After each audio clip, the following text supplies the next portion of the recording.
Okay, today we are going to discuss about this urine culture in microbiology. So this urine culture is a routine test for the detection of urinary tract infection commonly. Now let's see what are the requirements needed for this urine culture. Every patient sample should be considered as a biological hazard. So therefore we have to use this biosafety cabinet and the personal protective equipments. Then we need 37 degrees Celsius incubator, standard vial, a sterilization apparatus or a Bunsen burner, a marker pen for the labeling, CLED media plates, GTI chrome agar plates, a good light microscope and the related requirements. For the detection of this urinary tract infection, the sample reception is very important in the laboratory. The urine sample should be collected in a proper manner and it should be collected in an appropriate containers. The container should be a sterile, clean, dry and it should be wide mouth and screw cap bottle. For this purpose, we can use the plastic or glass containers. But anyway, we are using these universal containers for the collection of this urine sample. The patient should collect the urine sample in an aseptical manner, that means sterile, midstream and clean cut conditions. Before the sample collection, the proper instruction should be given for the patients regarding this sample collection. The patient should be asked to clean his genital area before the collection, and during the collection, the first portion of the urine sample should be voided independently and only the midstream portion should be collected into the container aseptically. Okay, now let's go for the method. During the sample reception at the counter, first of all, we should cross-check the request form and the sample and check all the patient's details whether they are tallying or not.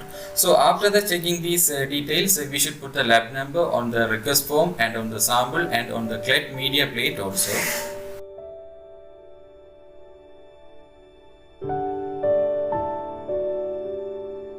Okay, now we have finished the labeling, so now let's sterilize our vial. Here we have to use the standard vial. The volume should be 1 microliter.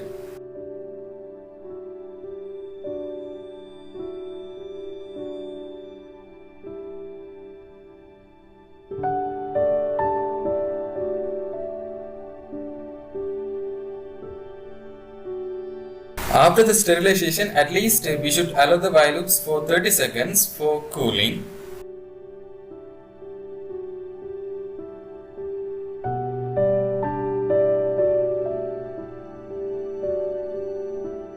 Okay, now we are going to do the plating. So now let's mix the sample well.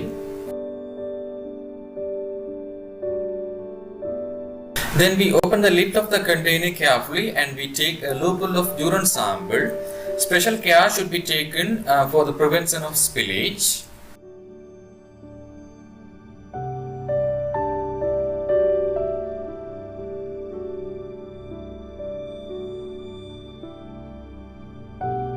Okay, now we have taken the sample. Now we are going to inoculate into this CLED media.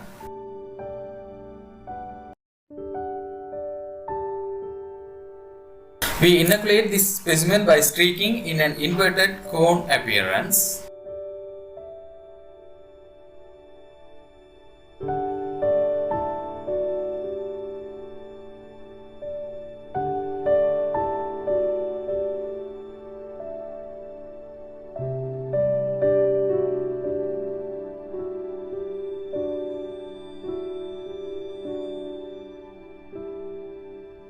Okay, now let's see once again.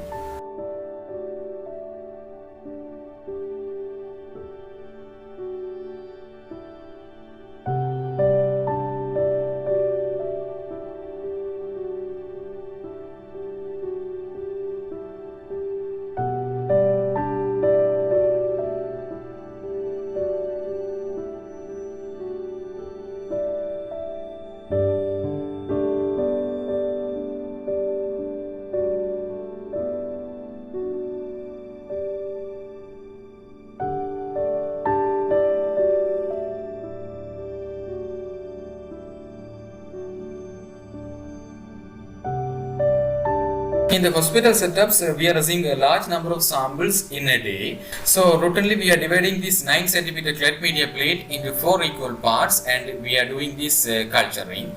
But if it is 14 cm plates, we can divide it into 8 equal parts and we can do this culturing.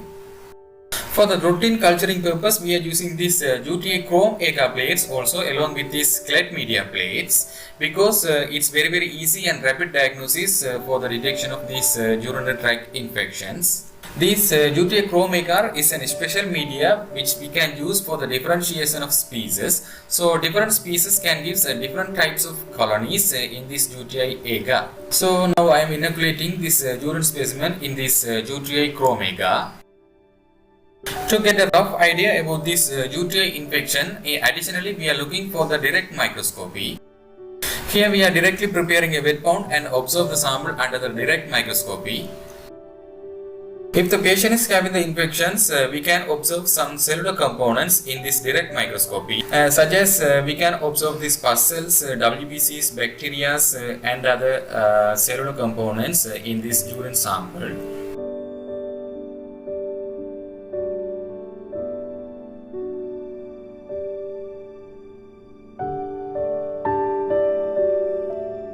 Okay, now we have finished the plating and we have observed this direct microscopy also. So now let's incubate these plates in this 37 degrees Celsius incubator for 24 hours.